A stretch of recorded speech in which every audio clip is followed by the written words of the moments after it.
I live alone in a small cabin located deep in the Appalachian Mountains. My property stretches nearly 50 acres, most of it dense forest and rolling hills into the next valley. The nearest neighbor is over half a mile away, so the place is quiet, almost too quiet sometimes. The only times I leave are when I need supplies from the local general store, which sits at the edge of a tiny highway town, surrounded by the usual motels, truck stops, and a gas station or two. On a typical day, I work remotely, which means I only see people when I drive into town, usually for groceries or fuel. That evening, after logging off my computer around 6, I drove my old pickup down the winding dirt road that leads to the highway. The sun was already dipping behind the ridges. I'd been out of fresh food for a few days and I needed to stock up on supplies. Just enough to keep me going for the week. Milk, eggs, canned goods, and a few things for dinner. I parked near the back of the small store lot, where the shadows stretched long across the asphalt, and I could already feel the cold, damp mountain air settling into my bones. Inside, the store was mostly empty, just a couple of locals lingering near the checkout, talking low in the dim fluorescent lights. As I wandered the aisles, I noticed a man staring at me. At first, I tried to shrug it off. Maybe I caught his gaze at an awkward moment, but when I moved to the next aisle, there he was again. He slipped in behind me, close enough that I could feel a creeping unease pressing at my chest. He wasn't picking up groceries. He wasn't doing anything except watching me. I forced myself to keep going, pretending I hadn't noticed.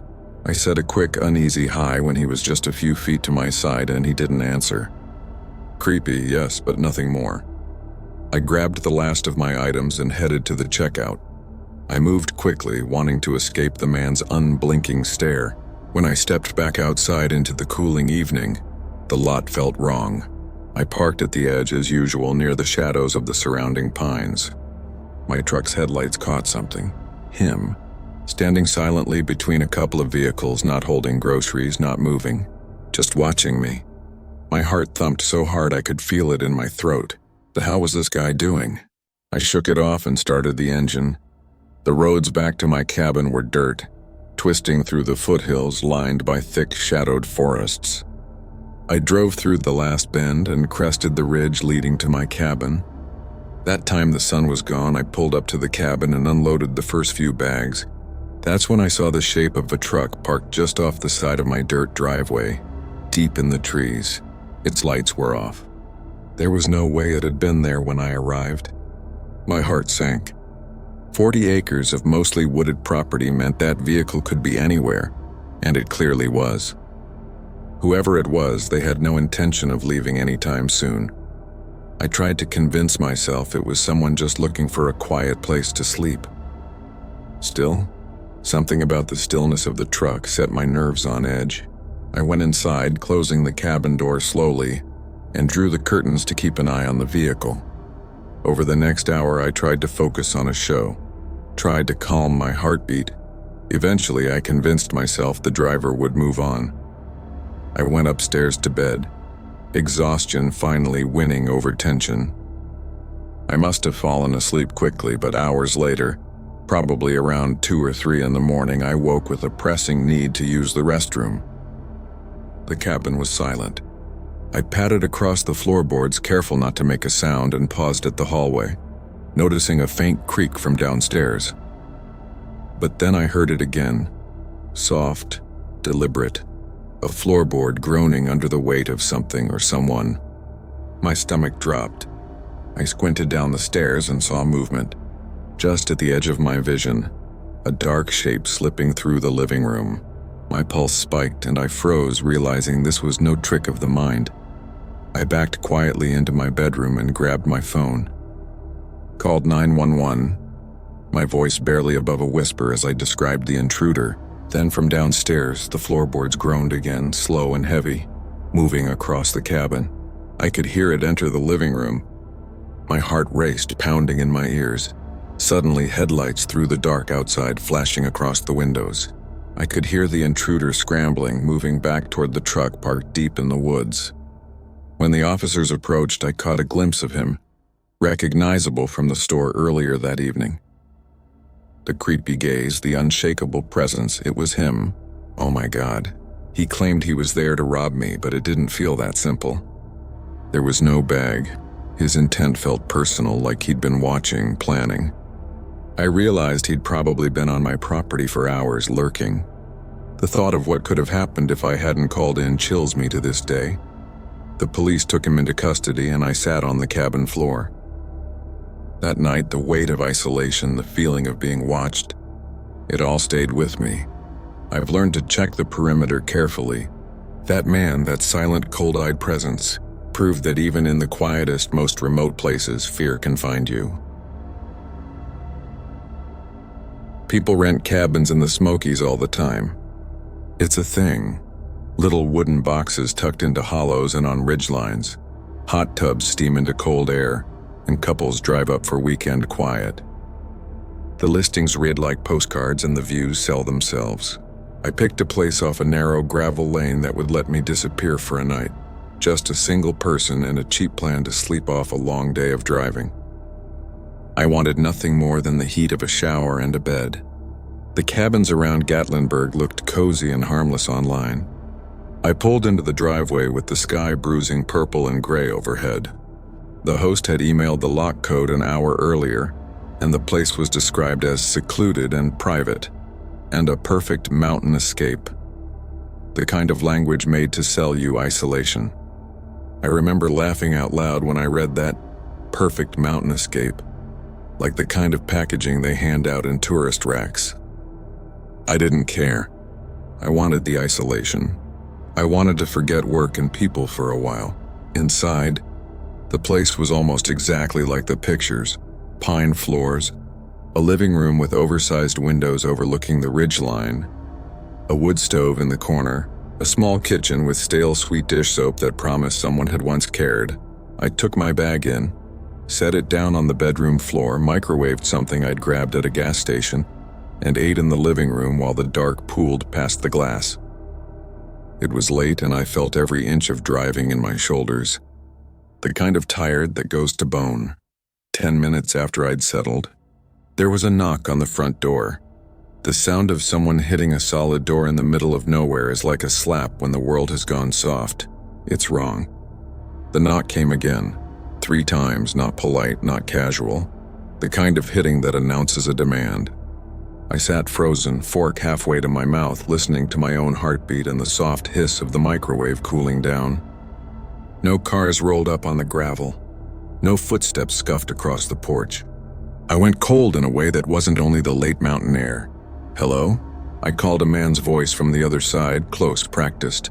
Called back with a smile I could hear. Hi there. Sorry to bother. I'm just checking on my guest. You okay in there? The voice was calm, like a man who'd said the line 1,000 times. For a second, I believed him. My chest unclenched. Yep, I said. All good, thanks. Perfect, he said with that same smile in his words. Just wanted to make sure everything was okay. Door's a little sticky this time of year. Mind if I come in and look? Mind if you come in and look? I don't even remember thinking in sentences after that. My skin went into a pattern of cold prickles like someone had laid ice along my spine. I answered slow, steady, the exact wrong thing to do and the exact thing I did anyway. No, I'm fine. I booked through the app. You must be the host, a pause. Then a different tone, a tilt. Oh, you must have. I'm the host. I live nearby. Thought I'd pop by to make sure you got in okay. He was smooth. He sounded harmless, but the kind of feeling I get when something's off, when someone calls me boss and I don't like it. Not long after I gave him the benefit of the doubt, his knock came again, this time sharper, more impatient. Open the door, please, he said. There was an edge. He was standing at my front door and he wasn't walking away. I went to the window that looked down the drive and peered through the curtains. I saw only the silhouette of the porch posts, nothing else. No headlights, no car. The driveway was a black strip in the night. He had to be standing right there then, but I didn't hear his footsteps leave. I felt my mouth go dry and the mode in my head shift from easygoing to survival. The running script played out stupidly simple. Don't open the door, call the host, call 911 if necessary. I pulled my phone from the couch. The host's profile said he was 2 counties over. He had a professional avatar that looked nothing like this man's voice. I texted the number and waited. He didn't respond. That's when the knocking came again, and louder and angrier. Hard, deliberate hits that made the whole door vibrate.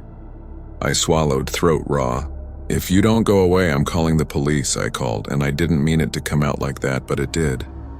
It was a warning and a promise. There was another pause. Silence. Then the man's voice, this time not even trying to be patient.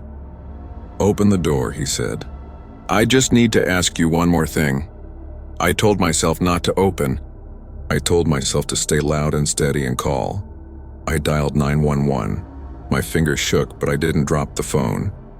I set it to speaker and kept the line open, whispering fast into the phone. I told her, "There's a man at my door. He's not the host.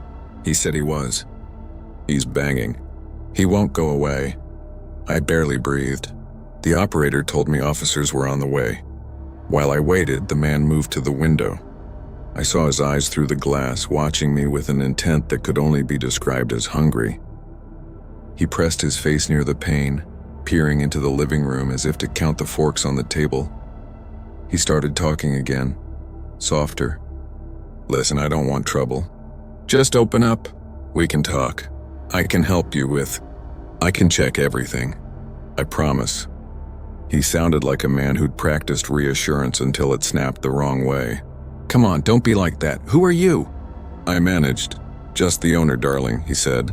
"I'd check up on my guests. Make sure they're comfortable. Nothing to worry about." That's when I noticed the smell. Something rank like sweat, diesel, and something animal. When you're out in the woods, you can sniff out people, and that smell told me he'd been outside. It made my skin ripple. Knock, knock. The hits came harder. I heard it rattle. I heard the catch shift. For a heartbeat, I imagined the wood splintering. I moved back toward the bedroom, the phone still to my ear. The operator arranged for patrol. She told me to stay on the line. I don't know how long I sat in that bedroom wrapped in a towel and trying to warm into motion. The operator told me the cops were minutes out. To hold my position, I could hear him moving around my porch now as if he was circling. Then he did something I didn't expect. He stopped. The banging ceased. For a second I thought maybe he'd left. My shoulders loosened, ridiculous relief pressing through me. "Door's a little stiff," he said. And he kicked the base of the door hard enough that the whole frame shuddered. The glass cracked where he'd kicked. I called out loud, "I'm calling 911. He laughed and then, "Do it. I'll be waiting."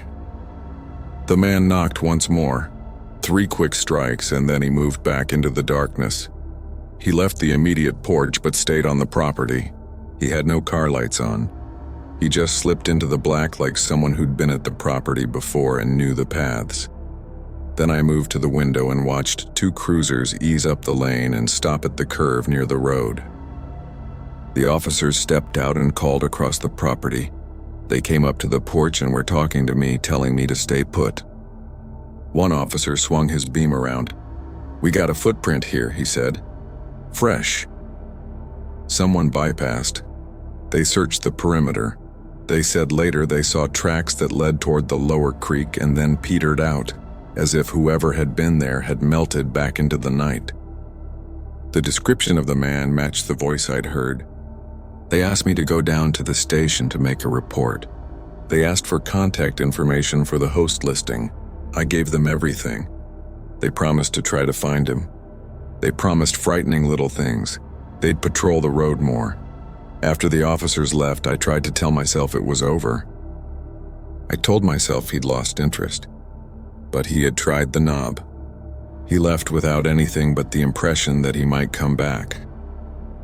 Later, I learned the man had been reported in that area before, that locals had felt a chill around him and didn't like him.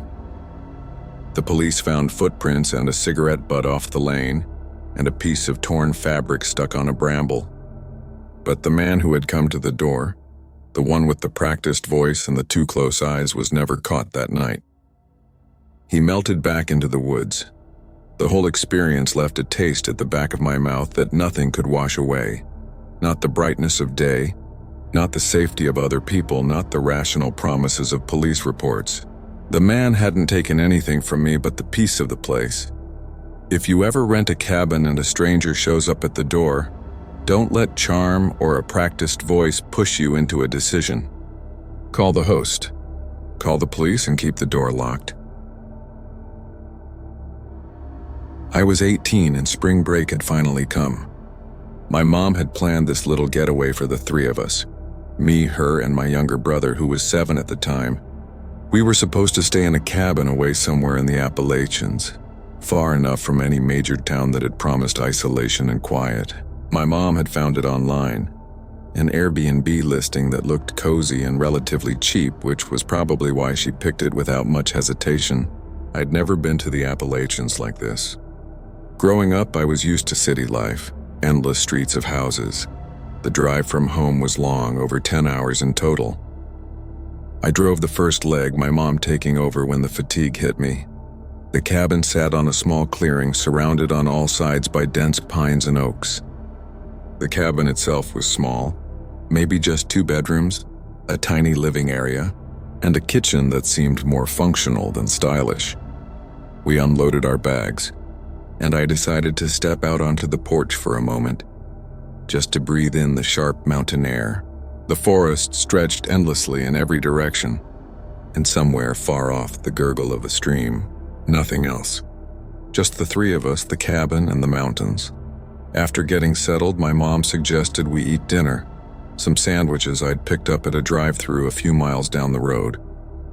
We ate at the small wooden table in the kitchen, and I tried to shake off the fatigue from the long drive.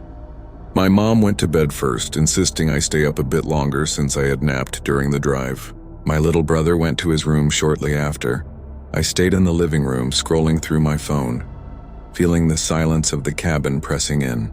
After a few minutes, I decided to check out the fire pit outside. The wood was dry, stacked neatly. I managed to get a small fire going. For a while, it was peaceful, almost meditative. I leaned back in one of the old chairs. Later, after I heard the sound. It was sudden. I thought it was a tree branch breaking or maybe some wildlife, but the sound had a deliberate rhythm. One sharp chop. My stomach tightened immediately. I froze, straining to hear. The next chop came a few seconds later. Close, too close. I could feel my pulse in my ears. I stared into the darkness beyond the firelight, trying to make sense of it, but the trees were thick. I decided I had seen enough. I stepped inside. I settled back into the living room, scrolling on my phone, trying to distract myself. And then, another sound. Knocks. Sharp, violent knocks against the front door. My entire body froze. I tiptoed toward the door and feeling like a heartbeat in a graveyard. "Who's there?" I called. Silence. Then another knock, harder this time, like a fist pounding against solid wood. My mom stirred in her sleep. What was happening? I whispered to her. "Someone's at the door." Her eyes shot open. I could see the fear immediately. She grabbed her phone and dialed 911 while I edged closer to the door, peering through the peephole. There, in the dark, I could make out a figure. Broad shoulders, a shadowed face, and my stomach dropped when I saw the axe. My hands went cold, sweat beading. The man was close, way too close. He was silent, just standing there, watching. I could feel his eyes on me, even through the peephole. I backed away slowly, careful not to make a sound, and motioned for my brother to stay put. My mom's whispers over the phone with the dispatcher barely registered. The knocks intensified, each one more violent than the last. Minutes passed. The man's knocks never let up, but eventually they stopped. I don't know if he had given up, if he had tried to break in and failed, or if he had simply retreated to the shadows. Then within few minutes the sirens came.